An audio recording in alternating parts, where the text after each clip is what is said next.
Bismillahirrahmanirrahim.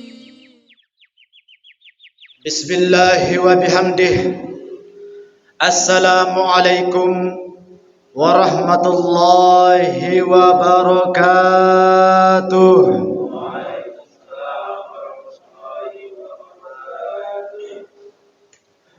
Alhamdulillahi rabbil alamin. Wassalatu wassalamu ala asrafil anbiya'i wal mursalin Sayyidina wa maulana Muhammadin sallallahu alaihi wasallam wa ala alihi wa sahbihi ajma'in. Qala rabbi israh li sadri wa yassir li amri wahlul 'uqdatam min lisani yafqahu qawli, amma ba'd. Yang sama-sama kita hormati tokoh agama, tokoh masyarakat, singkatnya saudara-saudara sekalian, jamaah salat subuh rahimakumullah. Bersyukur kepada Allah Subhanahu wa taala dengan bentangan dan limpahan rahmat serta nikmat-Nya. Pada kesempatan pagi hari ini kita bisa merasakan nikmat kesehatan dan kesempatan, sehingga pada akhirnya kita mampu melaksanakan salat subuh berjamaah. Karena tanpa izin, nikmat dan hidayah dari Allah, biar bagaimanapun usaha kita untuk mencapai yang namanya perlakuan atau tingkah laku atau pekerjaan yang baik, maka niscaya tidak akan mampu kita lakukan tanpa izin Allah Subhanahu wa taala. Salatu wassalamu ala nabiyina Muhammadin sallallahu alaihi wasallam yang telah membimbing dan merintis umat manusia dari jalan kekafiran, kekufuran, kebodohan, kemaksiatan sampai menuju jalan yang diridhoi oleh Allah Subhanahu wa taala. Pada kesempatan pagi hari ini kita sedikit mengkaji tentang surah At-Takasur. Bagaimana asbabun nuzul turunnya surat ini? Apa penyebab diturunkannya surat ini? Apa maksud daripada surat ini? Itu yang akan kita bahas pada kesempatan pagi hari ini. Kenapa kita harus bahas?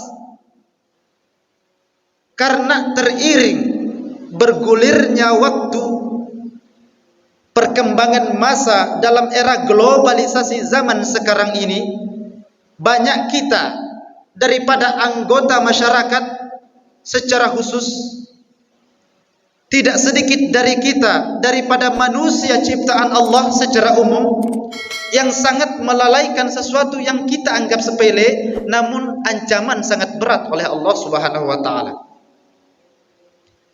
Apa yang dimaksudkan ancaman yang sangat berat? Karena dalam beberapa ayat ini ada ayat yang selalu diulangi. Kalau kita betul-betul memperhatikan ayat yang diulangi oleh Allah Subhanahu wa taala dalam firman-Nya, itu menandakan ada urgensi, ada kekhususan, ada yang harus diperhatikan dengan cara teliti.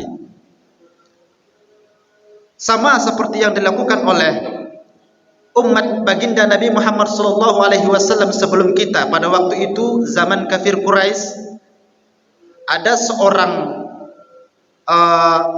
anggota masyarakat atau anggota keluarga yang namanya Bani Abdi Manaf dengan Bani Saham. Kedua golongan ini saling bersaing begitu. Merasa diri lebih dari yang lainnya. Ini asbabun nuzul turunnya suratul At-Takasur. Yang pertama, Abdi Manaf mengatakan, saya punya keturunan yang banyak betul, dan engkau tidak akan mampu melebihi keturunan yang aku punya. Anak cucuku banyak. Lalu Bani Saham mengatakan, kau memang cucu banyak, tapi kami tidak banyak dari anak-anak cucu kami, keluarga kami itu banyak dari mereka yang sepuh lah istilahnya, bukan hanya sekedar tua, tapi diagungkan. Kau memang banyak yang disembuhkan, tapi bagi kami, keluarga kami, anak-anak cucu kami itu banyak yang pintar-pintar, kata Abdi Manap. Enggak mau kalah. Ini persaingan yang sering dilakukan oleh anak kecil kita zaman sekarang ini. Saya pernah melihat anak kecil, saya punya bapak, punya motor loh, saya punya bapak, punya mobil loh, enggak mau kalah. Inilah yang dilakukan oleh Bani Abdi Manap dengan Bani Saham ini pada zaman itu. Lalu kemudian kita kaitkan dengan surat At-Takasur tadi. A'udzu billahi minasyaitonir rajim. Bismillahirrahmanirrahim. Alhaakumut takasur. Bermegah-megahan telah melalaikan kamu. Ini terjemah dulu, arti dulu. Arti dengan tafsir berbeda. Bermegah-megahan telah melalaikan kamu, telah menyesatkan kamu, telah membuat dirimu lupa akan apa harusnya kau lakukan di dunia ini untuk diciptakan. Bermegah-megahan di sini adalah saling bersaing, saling merasa lebih dari yang lain. Itu yang dilakukan oleh Bani Abdi Manap dengan Bani Saham ini. Merasa diri lebih agung, merasa diri lebih mulia, keturunan lebih banyak. Hatta zurtumul maqabir, sampai kau masuk ke dalam liang kubur. Maksudnya bagaimana? Kenapa sih Allah menurunkan ayat sampai kalian masuk ke dalam liang kubur? Karena pada waktu itu sampai Abdi Manap takutnya dia kalah saing dengan Bani Saham. Abdi Manap mengatakan, kalau begitu, kalau kau merasa anggota keluargamu atau bani anak cucumu itu lebih banyak daripada kami, mari kita datang ke kuburan keluarga kami yang sudah meninggal. Hitung satu persatu, sampai yang mati pun dihitung. Ini Bani Abdi Manap ini. Ini penjelasan dalam tafsir Ibnu Katsir. Di sana detail dijelaskan bagaimana sih asbabun nuzul diturunkannya surat At-Takasur ini. Jadi sampai orang-orang tua mereka yang sudah wafat, yang sudah meninggal, dihitung, saking tak mau kalahnya. Kau memang sudah punya keluarga banyak, bahkan yang sudah meninggal, tapi kami banyak dari mereka yang berpendidikan, banyak dari keluarga kami yang kaya-kaya lagi, kata Bani Saham ini. Abdi Manap tidak mau kalah lagi. Memang kau punya keluarga kaya-kaya, tapi tidak ada secantik dan seganteng anak-anak cucu kami. Tidak mau kalah. Jadi di sini kenapa dikatakan bermegah-megahan, persaingan yang tidak ada putus-putusnya? Karena persaingan yang seperti ini tidak memiliki pedoman, tidak memiliki aturan, dan tidak memiliki batas. Beda halnya persaingan dengan istilahnya kebaikan dalam ibadah kepada Allah, itu ada batasan, itu ada aturan. Kalau misalkan kita melihat saudara kita puasa Senin Kamis, kita merasa iri hati, boleh iri hati, tapi jangan dengki. Iri hati maksudnya iri dengan apa yang dilakukan oleh saudara kita. Saudara saya yang begitu modelnya mampu puasa Senin Kamis, kok saya tidak bisa? Saya harus lebih dari itu. Itu boleh. Kenapa? Karena tidak merugikan siapapun, tidak menyakiti siapapun, bahkan menguntungkan antara satu dengan yang lainnya. Ini kalau kita bersaing dalam segi ibadah kepada Allah Subhanahu wa taala. Tapi kalau persaingan di dalam menyimpang dari jalur atau jalan Allah Subhanahu wa taala, ini akan sangat buruk-buruk sekali dampaknya. Kenapa? Karena persaingan ini tidak memiliki batas, tidak memiliki aturan. Sama seperti sekarang ketika melihat keluarga atau saudara kita atau tetangga kita memiliki atau membeli mobil baru, kok kita yang sakit hati. Makanya saya pernah mendengar ahli tasawuf mengatakan, jangan kau pikirkan kepunyaan orang yang punya kok kau yang repot. Tetangga beli mobil, kita mikir kira-kira per bulan pajaknya berapa, per tahun pajaknya berapa ya?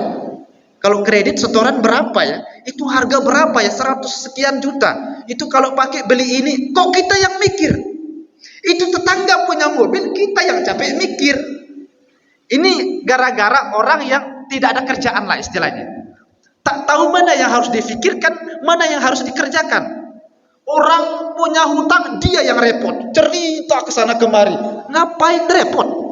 Toh juga kita tidak diminta untuk membayarkan hutangnya, betul? Ngapain repot? Tetangga punya hutang, dia punya masalah sendiri. Jangan repot. Ini persaingan dalam segi keburukan. Itu tidak ada batasan. Kebebasan bergelantungan di hati-hati manusia yang selalu diselimuti dengan ego, nafsu yang dibisikkan oleh syaitan yang terkutuk. Padahal sudah dijelaskan dalam Al-Quran, syaitan itu adalah musuh yang nyata bagi kita. Kita bisa mengatakan kami benci dengan syaitan, tapi perintah dan anjuran syaitan selalu kita laksanakan. Mulut bisa mengatakan aku cinta kepada Allah, tapi perintah Allah tak mampu kita lakukan. Jadi apa sih sebenarnya tujuan kita hidup di dunia? Jadi bermegah-megahan ini melalaikan manusia, menyesatkan manusia, sampai pada akhirnya dikatakan dalam ayat yang kedua, hatta zurtumul maqabir. Abdi manaf ini sampai menghitung keluarganya yang sudah meninggal dunia.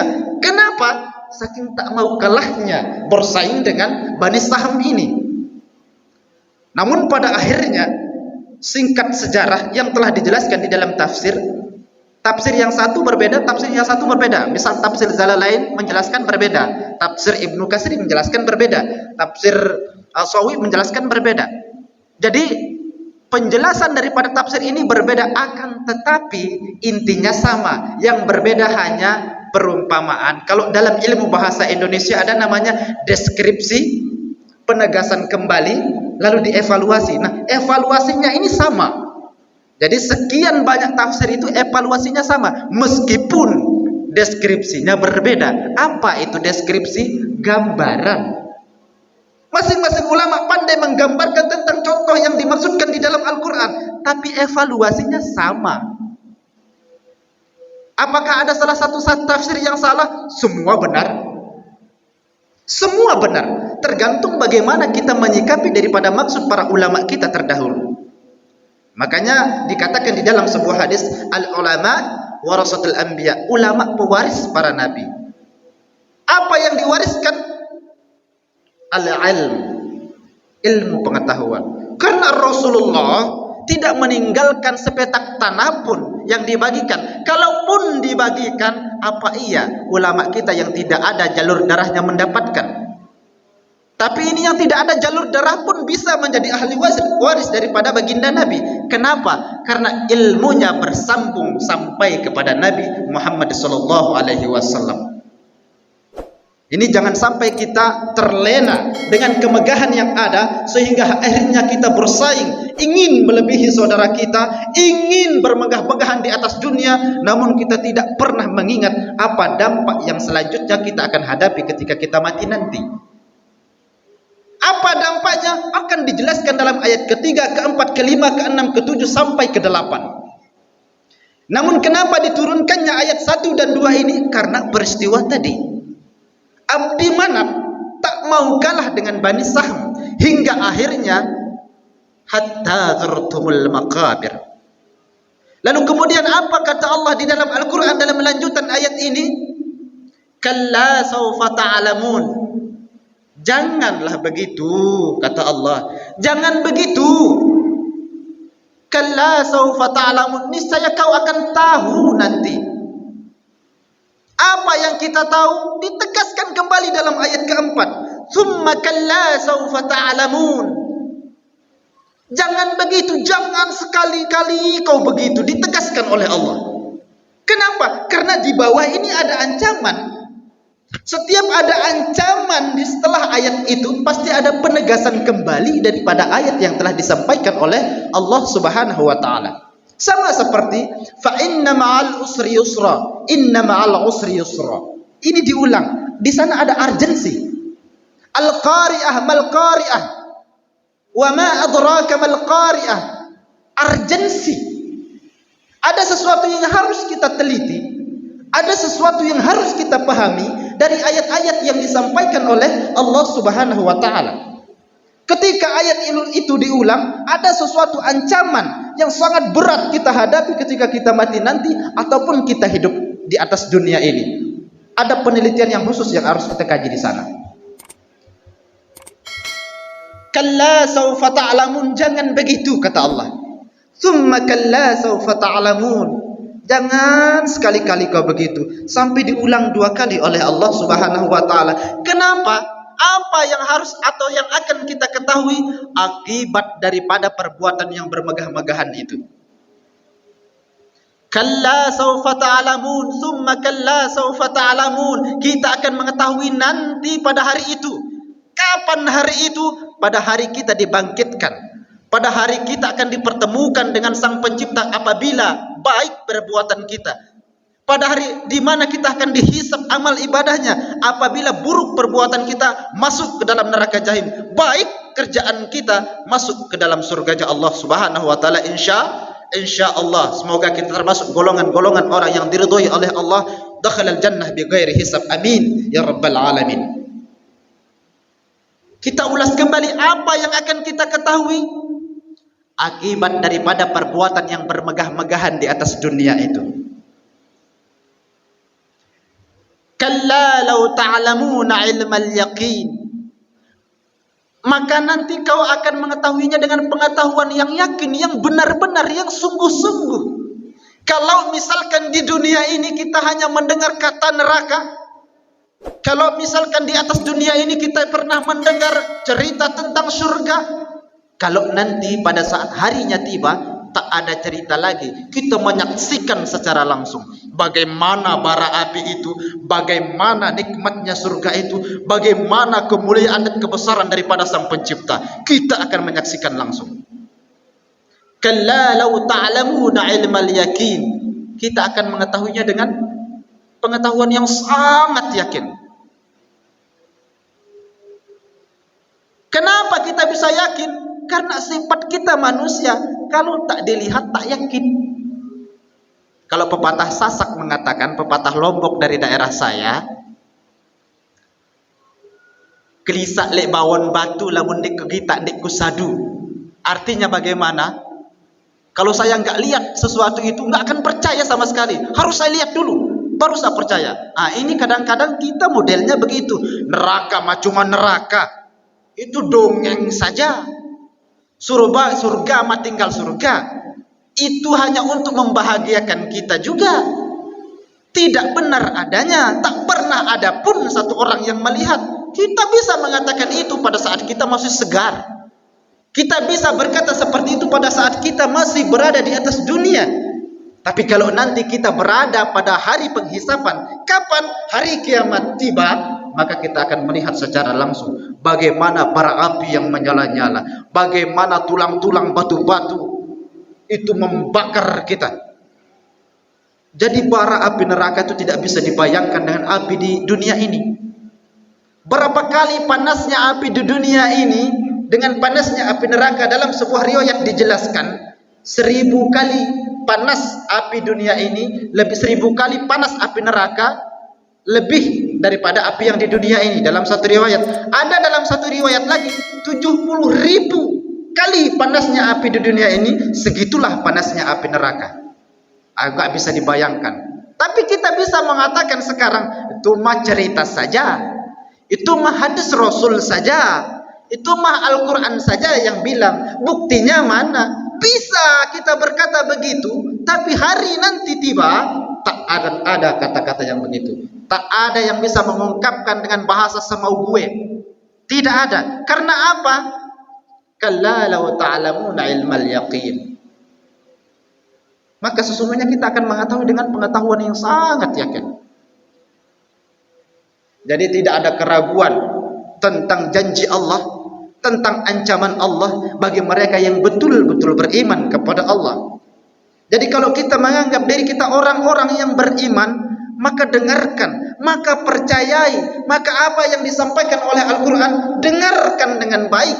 Jangan hanya bisa membaca. Tidak sedikit dari kita pandai membaca Al-Quran tapi tidak dipegang dalam hati. Hafal dia 30 juz, tapi perlakuan sama seperti orang yang tidak tahu baca Al-Quran. Mereka tahu membaca, mereka bahkan sebagai guru ngaji, tapi tidak sedikit dari kita tahu, paham, tak melakukan. Dan ini tidak sedikit, banyak sekali. Semoga kita tidak termasuk orang yang seperti itu, insya Allah. Jadi sampai kita diancam oleh Allah dan sampai kita diperingatkan 2 kali, Jangan sekali-kali kau begitu. Jangan sekali-kali kau begitu, kata Allah dalam ayat kedua, ketiga, dan keempat. Jadi kenapa kita dinasihati dengan bahasa yang begitu halus, begitu lembut? Karena Allah tahu manusia itu sikapnya sombong, ego, nafsu tinggi. Dikerasi makin ngelunjak, dikasih sayangi makin enak. Itu manusia. Dimarah makin marah, disayang-sayang makin menjadi-jadi. Jadi bahasa-bahasa yang disampaikan oleh Allah Subhanahu wa taala dalam segala firman-Nya itu adalah bahasa yang tersopan di atas dunia ini dengan menggunakan bahasa Arab. Kenapa harus menggunakan bahasa Arab? Dalam suatu riwayat bahasa Arab adalah bahasa syurga. Bahasa syurga. Jadi itu harus diperdalam. Jangan dikatakan pandai bahasa Inggris, mereka adalah bahasa yang luar biasa, bahasa modern. Mereka adalah, boleh kita mempelajari semua bahasa, tapi jangan sampai kita lupa dengan bahasa kitab kita sendiri. Kenapa kita harus bisa dan mempelajari daripada bahasa Arab? Itu bahasa Al-Quran, itu bahasa Allah, membahasakan tentang peringatan, membahasakan tentang bagaimana nasihat. Karena di dalam Al-Quran itu segala isi nasihat itu berisikan kasih sayang sesama manusia. 80% isi daripada Al-Quran menasihati kita supaya hubungan kita dengan manusia itu menjadi lebih baik, berkasih sayang kepada sesama manusia. Tidak ada di sana dianjurkan kalau kau ketemu dengan saudaramu bunuh dia, tidak ada.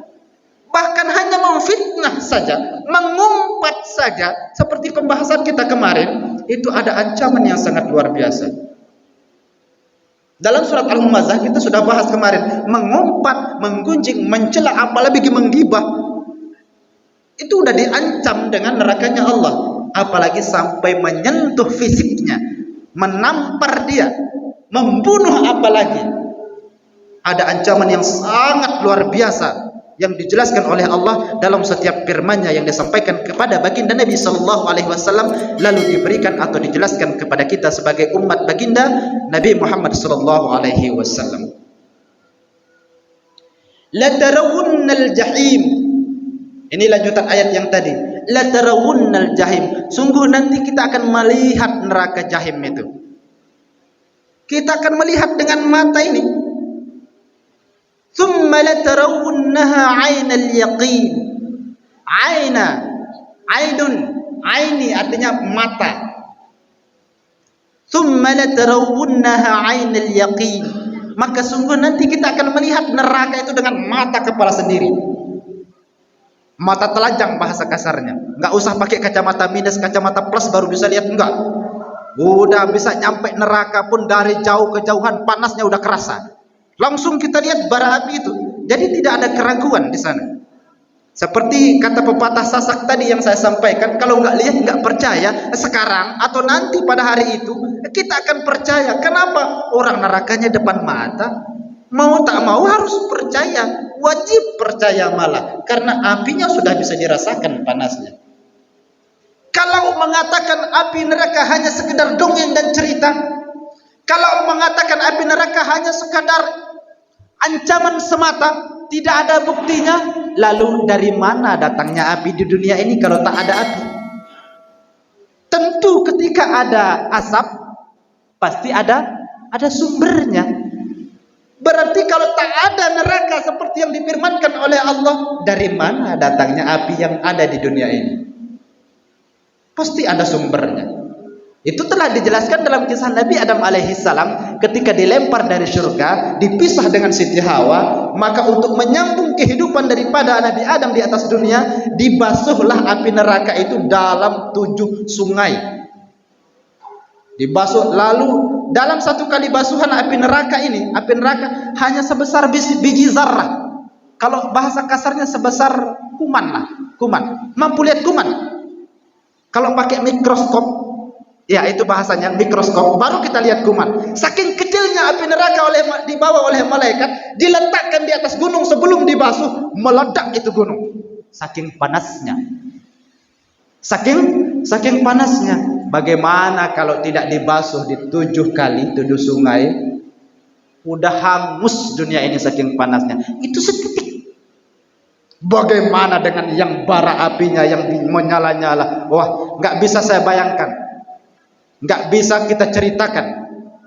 Kalau nggak percaya, nanti kita lihat pada saat kita dibangkitkan oleh Allah di hari kiamat nanti. Bagi yang percaya, tafadhol, silahkan percaya. Bagi yang nggak percaya, itu hak mereka. Yang penting, balighu anni walau ayah, kata Rasul. Asalkan sudah menyampaikan, meskipun hanya satu ayat, yang penting kita saling mengingatkan. Wa tawasaw bil haqq wa tawasaw bis sabr. Saling mengingatkan dalam kebaikan dan saling menasihati dan mengingatkan dalam kesabaran. Jangan lihat siapa yang memberi nasihat. Oh, dia itu seorang maling, dia itu seorang penjudi, dia itu seorang penzina. Jangan lihat. Jika yang dikatakan itu untuk membenarkan atau meluruskan jalan kita menuju ridhonya Allah, maka dengarkan apa yang dikatakan. Tapi meskipun mereka itu adalah seorang kiai, seorang ustaz, seorang ulama dalam anggapan kita, tapi menyuruh dan menghimbau kepada kita untuk melakukan suatu kemungkaran, maka jangan dengarkan. Sungguhnya itu adalah mereka-mereka ahli-ahli pengikut setan yang berselimut di atas pakaian-pakaian Islami. Itu tidak sedikit. Jubah rapi, sorban tebal 12 kilo misalnya. Kelakuan kayak dajjal. Kan tidak sedikit begitu. Ada. Bahkan ada yang pakaian kearab-araban meniru daripada pakaian baginda Nabi, sampai-sampai mengaku Nabi. Di Jawa banyak, di Lombok juga ada dulu. Tahu di Lombok dulu? Ahmad Bakri itu yang disembelih. Ngaku Nabi, dapat wahyu di mana? Di bawah pohon, di bawah lembah. Tadi malam saya bermimpi. Banyak juga pengikutnya yang begitu. Itu Ahmad Bakri itu orangnya nggak pernah mandi. Kalau kita berpapas, bukan mencela, tapi bahasa orang yang bertetangga, karena dia mengaku Nabi, jadi tersebar, orangnya terkenal lah begitu. Bercerita kalau berpapasan itu bau, saking nggak pernah mandinya. Ngaku Nabi, nerima wahyu di bawah di atas lembah dalam bentuk mimpi, ngajarkan kepada umatnya dia. Tapi pasar di Indonesia ini sangat luar biasa. Yang begitu pun ada yang percaya. Ada yang percaya yang begitu. Jadi setan itu makin berkembang biak. Ada tangan-tangan setan, kepanjangan tangan setan itu banyak. Tapi hebatnya polisi kita di Indonesia, Nabi ditangkap. Nabi masih mending. Ada yang ngaku Jibril, ada di televisi saya lihat. Ngaku Jibril ditangkap sama polisi. Malaikat ditangkapnya polisi kita. Hebat betul. Itu karena hasutan-hasutan iblis, hasutan setan, ingin melebihi orang lain, ingin dianggap mulia, ingin dianggap agung oleh orang lain, saling seperti yang tadi itu, bermegah-megahan, saling bersaing hingga akhirnya mengatakan diri ini sebagai ini. Ada juga kemarin bilang dirinya Imam Mahdi. Ada pula orang yang bilang dirinya Imam Mahdi. Padahal menurut kisah riwayat, Imam Mahdi tidak akan menampakkan bahwa saya Imam Mahdi. Beliau nggak akan mengatakan itu. Tapi umat tahu bahwa dialah Imam Mahdi. Dengan sendirinya umat akan tahu. Imam Mahdi nggak akan bilang, saya Imam Mahdi, saya keturunan baginda Nabi. Nggak ada. Riwayat tidak mengatakan itu. Yang jelas, ciri-cirinya sudah disampaikan oleh baginda Nabi SAW. Kedatangannya juga telah disampaikan. Modelnya, bagaimana dia akan dibenci sebelum ada pengikutnya pun sudah disampaikan oleh baginda Nabi. Jadi dia tidak kampanye seperti mendekati sekarang kan ada mau pemilihan. Dia nggak kampanye Imam Mahdi.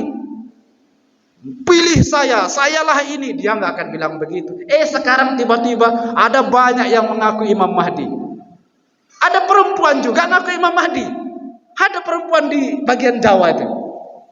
Perempuan kok ngaku Imam Mahdi.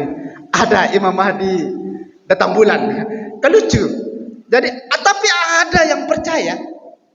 Ada yang percaya. Makanya pasar global tentang keyakinan di Indonesia ini sangat marak dan sangat mudah dimasuki.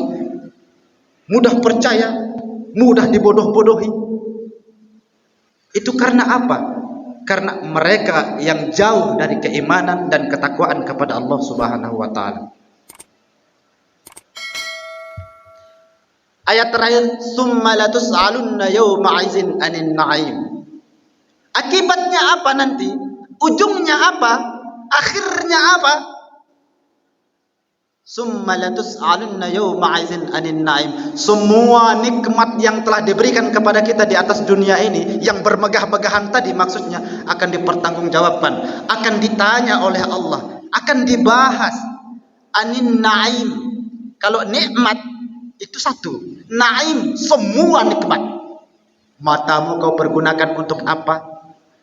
Untuk membaca Al-Quran ya Rabb. Mulutmu kau pergunakan untuk apa? Membaca Al-Quran ya Rabb. Kakimu kau pergunakan untuk apa? Melangkah ke masjid-masjid dan majlis taklim ya Rabb. Telinga kau gunakan untuk apa? Mendengar pengajian ya Rabb. Kaki kau gunakan untuk apa? Pergi nyuri mangga orang ya Rabb. Bahaya ini. Seperti yang telah dijelaskan dalam surah Yasin, kalau misalkan perbuatan buruk kita lakukan dengan nikmat yang telah diberikan kepada kita oleh Allah Subhanahu wa taala, maka anggota tubuh kita akan berbicara dan bersaksi.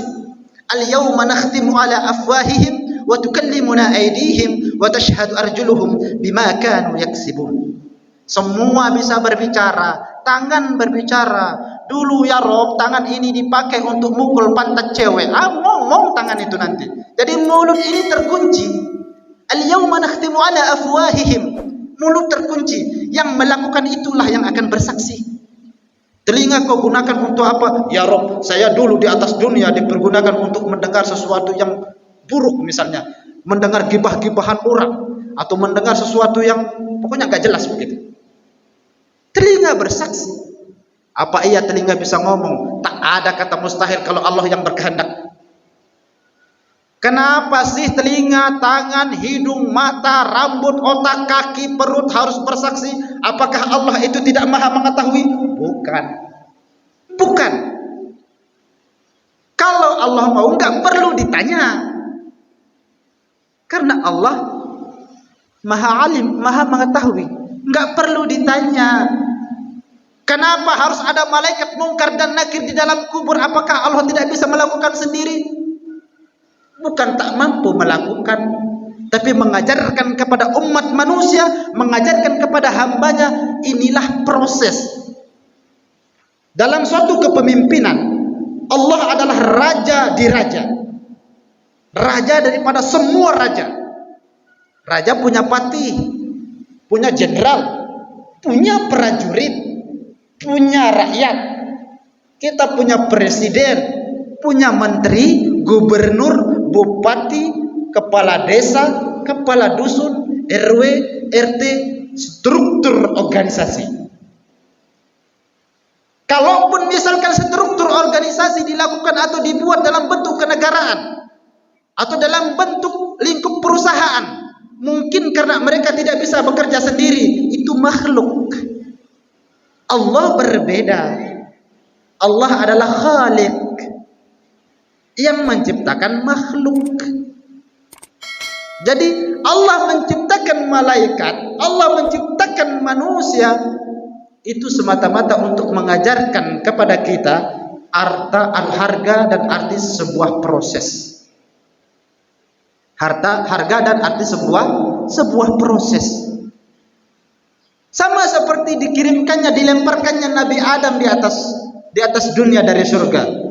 Bukankah Nabi Adam sudah dijanjikan akan menjadi khalifatan fil ardi, akan menjadi khalifah di muka bumi? Kenapa harus ditaruh di surga? Kenapa harus melanggar perintah Allah dulu, memakan buah khuldi baru dilemparkan ke surga? Itu mengajarkan kita arti dari sebuah proses. Maka itulah sebuah proses. Jangan ujuk-ujuk baru lahir langsung ingin bisa lari, nggak ada itu. Baru lahir langsung ingin S1, nggak ada. Ada proses. Ada proses. Allah mengajarkan dari awal penciptaan manusia melalui proses-proses yang signifikan, yang sangat detail, sehingga kita bisa mempelajari bagaimana makna hidup yang sebenarnya. Jadi apa yang akan kita lakukan nanti di atas dunia ini akan kita pertanggungjawabkan nanti pada saat yaumil akhir nanti. Ditanya semua ditanya. Baru di sana kita akan bilang, aduh seandainya dulu, andai dulu. Yang dulunya orang mengatakan neraka cuma dongeng, di sana dia lihat dengan pasti sampai menggelitik telinga, meneteskan air telinga, meneteskan air badan. Kenapa? Saking gemetarnya melihat siksaan yang dinamakan dengan neraka itu. Jadi tidak ada namanya cerita, dongeng, fiksi, nggak ada. Jadi di sana kita akan lihat sebetul-betulnya penglihatan dengan mata kepala sendiri, dengan mata telanjang, dengan otak kita, kaki kita merasakan, tangan merasakan, tubuh merasakan, mata melihat. Tak ada yang tersembunyikan. Ini tentang turunnya surat At-Takasur. Jadi kalau kita bahas lebih detail lagi, 3 jam kayaknya nggak akan habis. Akan tetapi terlalu panjang pun tak bagus, karena kejenuhan bisa menutup telinga. Kalau biasanya di dalam majelis ta'lim ada bisikan setan, pantatmu udah keram nih, telinga akan tertutup.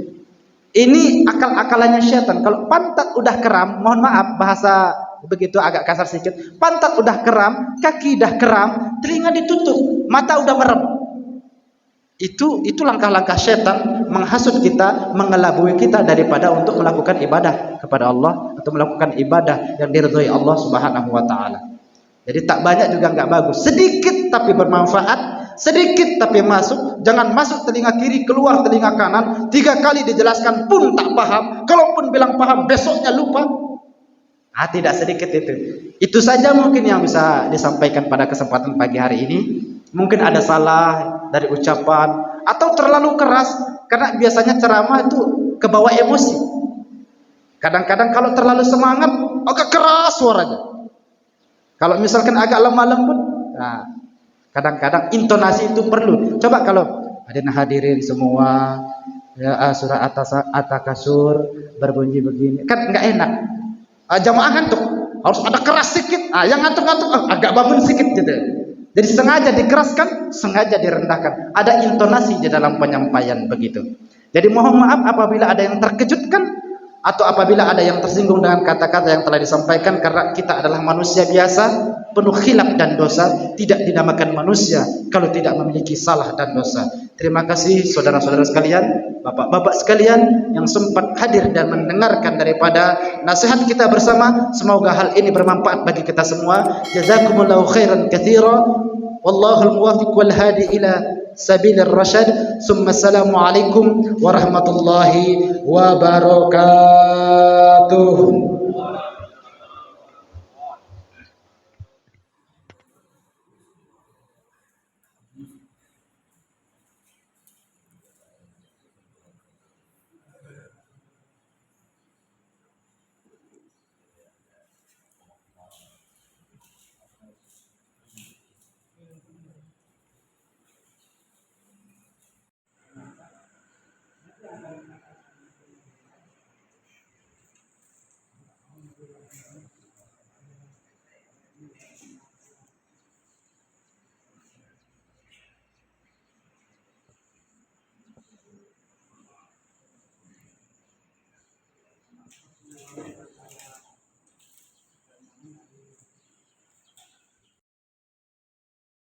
Sadaqallahul azim.